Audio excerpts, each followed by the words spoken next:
ici les principaux concepts et thèmes de son premier grand livre. Il commence précisément par toute une série de réflexions consacrées au son. Donc le son, encore une fois, revenons au son, l'élément constructeur élémentaire de toute œuvre musicale, c'est évidemment pour Bloch quelque chose qui se rattache non pas exclusivement à un moi, mais simultanément, et ça c'est intéressant, à un moi et à un nous, via nous, voilà.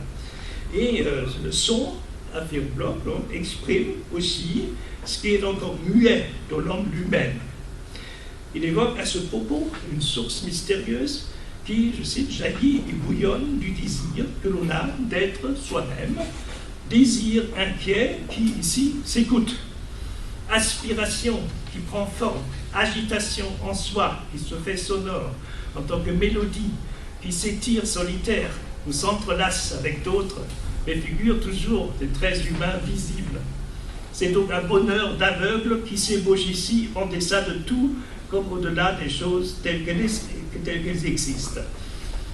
Fin de citation. Donc Ernst Bloch identifie donc volontairement dans son esquisse une philosophie de la musique, son, mélodie, mélos et chant. Et le chant est même défini à un endroit précis du chapitre intitulé « Le franchissement et le monde le plus intensément humain qui soit » dans la musique, dans le tome 3e du Principe Espérance, chapitre 51, à un cri extériorisant une pulsion. Donc, pour Bloch, l'origine de la musique se situe historiquement dans l'Antiquité grecque, au moment précis où le son de la flûte de Pan, de la flûte champêtre, était censé parvenir aux oreilles de la femme aimée, aussi éloignée qu'elle fut. Citation, ainsi la musique commence-t-elle par être nostalgique et fait ses débuts comme appel lancé à l'adresse de ce qui manque. En bref, la flûte de Pan est, souligne Ernst Bloch, l'ancêtre de l'orgue.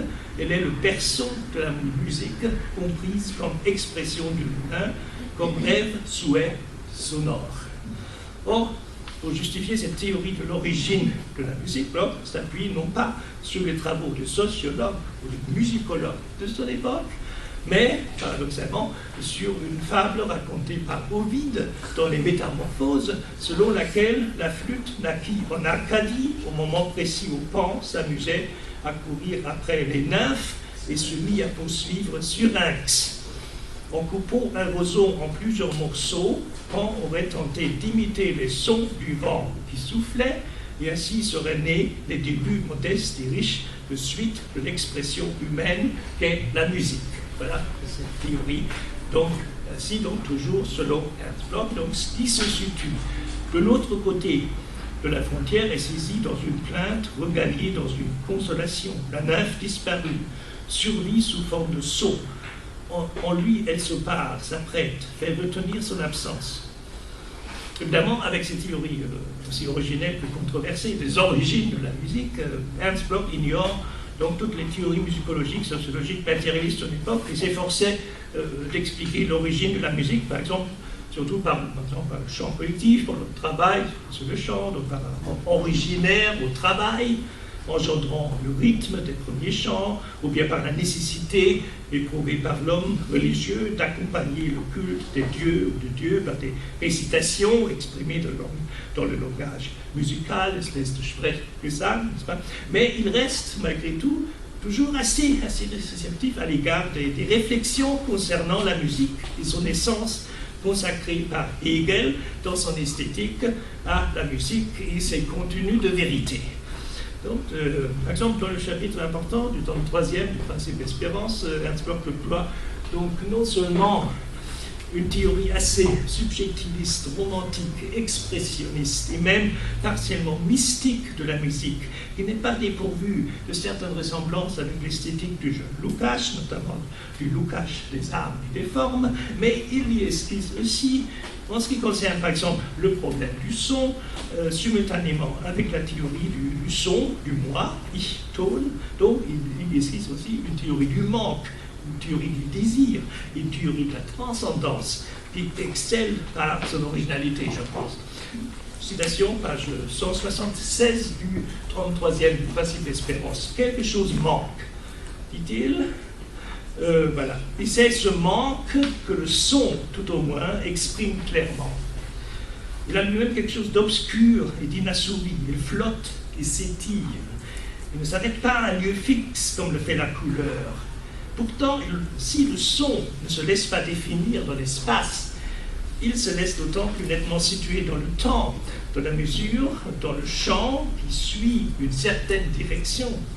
Donc ainsi, les figures décidées de l'inquiétude se traduisent, elles, dans des formes musicales sur la teneur desquelles on ne saurait se méprendre. Ce sont les figures bien reconnaissables du bloc des franchisseurs de frontières. Donc il y a cette transcendance. Donc la transcendance est un des principaux caractéristiques de cette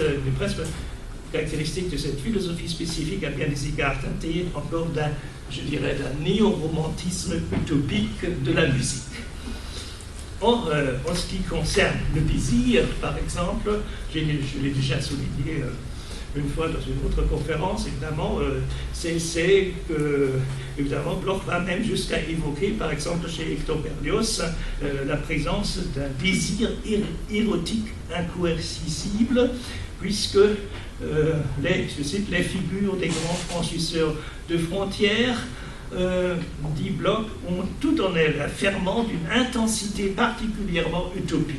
Par exemple, la nymphe de Syrinx, sous les traits d'une jeune fille, et c'est le thème fondamental de la symphonie fantastique d'Hector Berlioz, dont elle traverse donc les 5 mouvements. Stella, c'est l'être dont l'absence est déplorée, bien qu'elle soit toujours musicalement présente, au milieu des grimaces, du plat des bacchanales, de la parodie du dies irae sur laquelle s'achève la symphonie fantastique.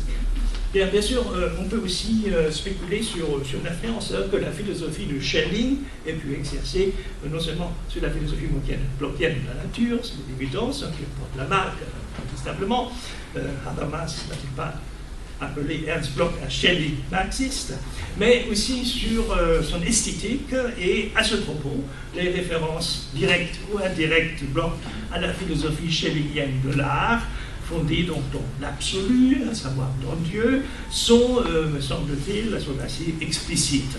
Le problème est seulement qu'Ernst Bloch ne veut pas en rester là, et tente constamment d'élargir cette perspective et aller au-delà, précisément en direction d'une philosophie de l'art utopique ou de l'anticipation utopique, des images de souhait, qui certes conserve toujours une dimension assez romantique et même spirituelle, mais qui s'ouvre aussi, qui veut aussi s'ouvrir. Et ça, c'est la nouveauté, justement, la différence, justement, du grand chapitre consacré à le principe d'espérance avec l'esprit de l'utopie de 1918. Alors, il s'ouvre maintenant, il veut aussi s'ouvrir aux dimensions sociologiques de la création des œuvres d'art musicales dans le monde tel qu'il existe, avec toutes ces contradictions sociales.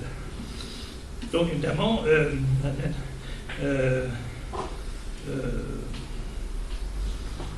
c'est une interprétation étonnante et très sympathique de la symphonie fantastique de Berlioz fournie par Ernst Bloch dans le 33e du principe d'espérance, pourrait aussi être citée comme preuve d'un certain tournant de Bloch vers une sociologie de la musique, mais un tournant, je dirais, quand même limité.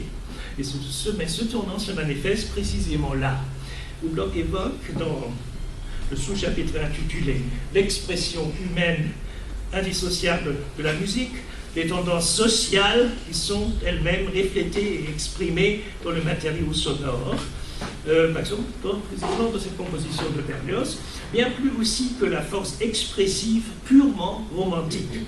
Et Bloch continue d'affirmer qu'aucun art n'est aussi socialement conditionné que la musique, qui pourtant passe souvent pour être création automatique, voire mécanique, alors qu'en réalité, elle est mue entièrement de matérialisme historique d'une très grande complexité précisément historique. Voilà ce qui est dit dans page 179, troisième du principe d'espérance. Donc, autrement dit, ces réflexions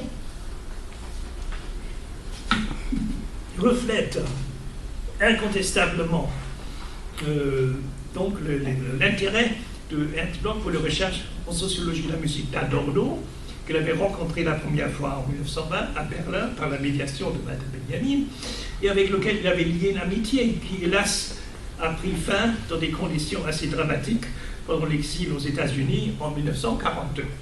Donc à certains moments, je dirais, cette influence d'Adorno était si grande qu'on pourrait être tenté de conclure que Bloch avait entre-temps presque totalement adhéré à cette théorie. Par exemple, quand on lit les passages suivants du principe espérance, où Bloch souligne, par exemple, toujours par rapport à la grande musique de la vie d'un groupe classique, hein, donc ni Haydn, ni Mozart, ou Beethoven, ou Brahms ne sont concevables sans la toile de fond sur laquelle se tissait le motif d'une mission sociale particulière.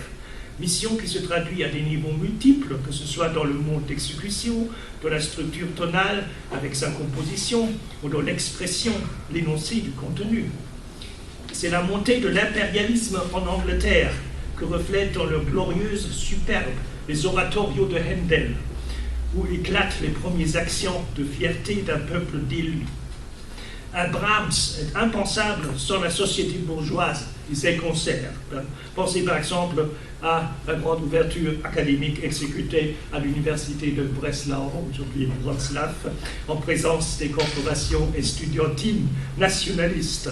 Et la musique du néo-réalisme, prétendument dépourvue d'expressivité, est tout aussi peu concevable sans l'essor gigantesque de l'aliénation, de l'objectivation, de la réification dans le capitalisme tardif. Voilà, ça c'est, voilà un autre, voilà, ce n'est plus le Bloch de l'esprit de l'utopie, c'est le Ernst Bloch, après son conversion vers le marxisme, 1918-19, voilà. Et c'est le Ernst Bloch du principe d'espérance. C'est ici donc, nous rappelle Bloch, que la classe des consommateurs, avec ses intérêts propres, et au général la panoplie des sentiments et des objectifs de la classe dominante de telle ou telle époque, qu'exprime la musique. En vertu de cette faculté directe qu'elle a d'exprimer l'humain, la musique a donc plus que tous les autres arts la propriété d'accueillir la souffrance sous ses multiples aspects, les souhaits et les points lumineux de la classe opprimée. Il y a là incontestablement l'esquisse par Ernst Bloch d'une théorie matérialiste, marxiste de la musique, qui, si jamais il avait persévéré dans cette voie, aurait bien pu permettre un rapprochement plus grand dans le domaine esthétique avec Georges Lukács et Théodore V. Adorno. Mais évidemment, ça ne s'est pas fait comme ça. Mais malgré cet effort de se tourner aussi vers une interprétation sociologique matérialiste, qui était encore absente dans la philosophie de la musique de l'esprit de l'utopie, Bloch a maintenu en même temps, et a grosso modo maintenu sa propre théorie de la musique, donc comme expression par excellence de l'humain, en soulignant a fortiori que, de toute évidence, l'expression d'un contenu humain n'est pas le privilège, on ne peut pas rester le privilège du romantisme. Et à ce propos, il ne relève pas du tout bien ça, qu'il trouve même, par exemple, dans la musique si rationnelle de Jean-Sébastien Bach, ce grand maître des équations contrapuntiques, des traces d'un romantisme, du moins d'une expression spécifique. Et on peut prouver évidemment qu'il rejoint ce super précis dans l'analyse de Bach par Albert Schweitzer. Hein. Mais peut-être Bloch est-il ici vraiment allé un peu trop loin, hein, prenant délibérément le risque de se mettre à dos toute la musicologie universitaire officielle qui était nullement disposée à nous suivre dans cette analyse, dans cette argumentation, hein, qui est vite dressée, extravagante, etc. Et donc on trouve, par exemple, c'est vrai, quand on lit ça, ce qu'il écrit sur Bach, la musique de Bach, on trouve chez Bach, Soligny Boss est le meilleur exemple de ça, évidemment, on peut en discuter, donc je trouve chez Bach une échelle expressive absolument unique, qui va de l'angoisse de la mort et de la nostalgie de la mort au réconfort, à la confiance, à la paix et au triomphe. Et il tombe d'accord avec Albert Schweitzer quant au jugement que du point de vue de la musique pure, les harmonisations de Bach sont une véritable énigme. En effet, ce qui lui importe, ce n'est pas de créer une mélodie qui formerait un tout esthétique, mais il se laisse guider par la poésie et l'expression verbale. Dans cette entreprise, il se risque donc très loin des principes naturels de la phrase pure, comme on peut le voir dans l'harmonisation du « doit-il toujours en être ainsi de la sentence et de la peine ?» dans la cantate intitulée Ô être misérable que je suis, qui me délivrera donc, c'est la cantate numéro 48 de Johann Sebastian Bach, qui en tant que musique pure est évidemment vraiment insupportable du fait que Bach veut y faire éclater toute la brutale douleur du péché exprimé par les mots.